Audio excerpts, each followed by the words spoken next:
What's up everyone, welcome back to the channel. I've done a few videos so far that have talked about the advantages of index fund investing. If you're new to the channel and are interested in learning more about those advantages, consider subscribing and checking out some of my previous videos. Index funds track a basket of stocks that meet a particular set of criteria. There are index funds that hold all of the stocks in the S&P 500 or a selection of stocks in a particular industry, like financials or energy. Index funds are great for both new and passive investors, simply because they don't require much research and are diversified across a large number of stocks. Index funds also have much lower fees than actively managed funds. Since index funds simply invest in stocks that meet certain criteria, they don't need to employ large research teams like actively managed funds do. It's also incredibly difficult for the typical human fund manager to beat the market long term. Even if you pay the higher fees that an active manager charges, there's no guarantee that your investment will perform better. It could potentially perform worse. Index funds sound like a no-brainer to a lot of people. This trend has taken hold in the investing public over the past decade, as increasingly large amounts of money have been moved from actively managed funds to passively managed ones. This could have a positive effect on the returns that many investors realize. Many research studies have shown that the best predictor of mutual fund performance isn't what you invest in or the manager running the fund, but rather the fees charged by the fund. Lower fees guarantee that less of your investment will flow out of your account each year, and that effect will increase your returns over time. That's all good news for investors. But is index fund investing all good? Are there any drawbacks to this trend towards passive investing?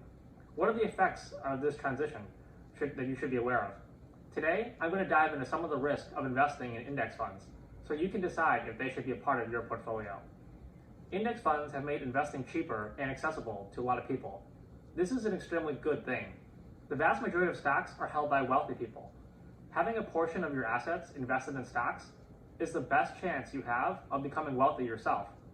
Unlike most wealthy people, the average investor has a set it and forget it mentality. They buy an index fund, continue to put a bit of every paycheck into it, and will check it again when they retire. This can be a good thing. Setting and forgetting your investments will reduce the chances of panic selling during a recession or a market downturn. Giving your investments ample time to recover from those setbacks and grow over decades is a great way to invest. The risk behind this mentality is the temptation to become lazy towards your financial awareness in general. The benefit of learning how to invest and picking your own stocks, bonds, and mutual funds is that you will learn more about business and finance in general. These lessons have many real-world applications, like spending conservatively, understanding the true value of the things that you purchase, and making decisions that will reduce your tax liability. By investing all your money in index funds and not learning anything about business and finance, you may be liable to make poor decisions elsewhere, like buying a car you can't afford or getting a mortgage on your house that has a higher interest rate than necessary. Those poor decisions can bury you financially and negate all of the benefits that you obtained by investing intelligently. When I first started learning about business, one of my favorite books was Moneyball. It's a story about how a baseball team, the Oakland Athletics, were able to build one of the best teams in baseball, even though they had one of the lowest payrolls in the sport. Accomplishing this feat required them to look beyond the normal indicators of success: how fast a player was, how many home runs he hit, or if he had the strong build and look of a superstar player. By finding players that excelled in areas that were underappreciated at the time, like getting on base, or pitchers that were able to get hitters out without high-octane fastballs, the team was able to get incredible value for its money. My inspiration for learning how to get more value for my money stemmed from my interest in investing and how to be successful in business. The more value a business can get from its spending, the more profits it'll make. I've applied this lesson to many of the financial decisions in my personal life. Instead of spending $50,000 on a new Acura, I drive an old one that only costs $8,000. Rather than buy a new PlayStation 5 for $500, I bought a PlayStation 4 instead for $100 and got 90% of the gaming experience for that price. Learning about investing in business will help maximize your chances of achieving your financial goals, since you'll make better decisions in all the financial aspects of your life. Another risk of only buying index funds is that you'll inevitably own stocks in companies that aren't very good. Index fund managers buy stocks in all the companies that meet their criteria, without any regard to the future prospects of those companies. This can have a negative impact on the returns that you ultimately achieve from index funds. One of the biggest benefits that the average investor has over his or her wealthy counterpart is the ability to be nimble and flexible when investing. If you believe that there are only 5 companies in the US that have a huge advantage over their competitors and will grow in the future, you can choose to only buy shares of those 5 companies. If that changes over time, you can sell your shares and buy new shares in the companies that you like at that point. Wealthy investors don't have this luxury. They often need to diversify, since investing large sums of money into small and mid-sized companies will artificially drive up the stock prices of those companies. The same applies to when they want to sell.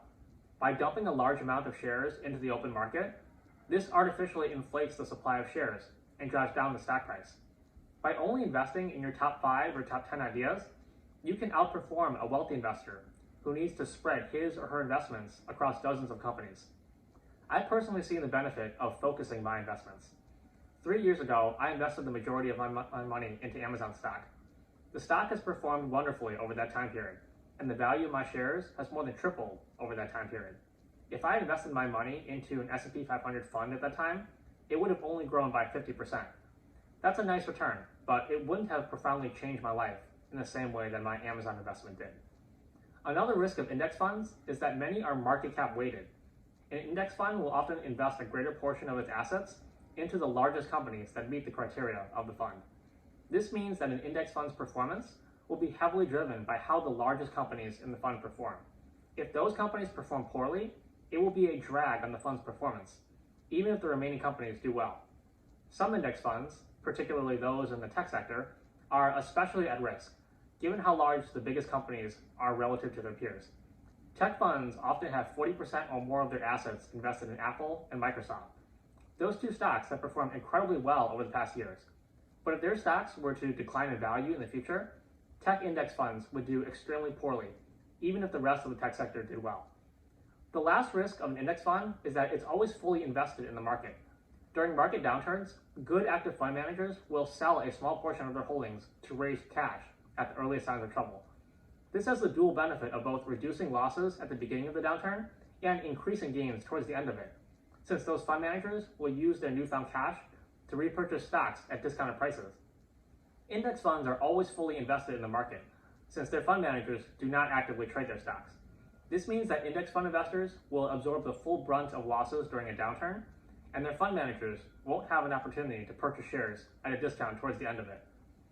So what if the idea of passive investing, low fees, and a portfolio that's automatically diversified still appeals to you?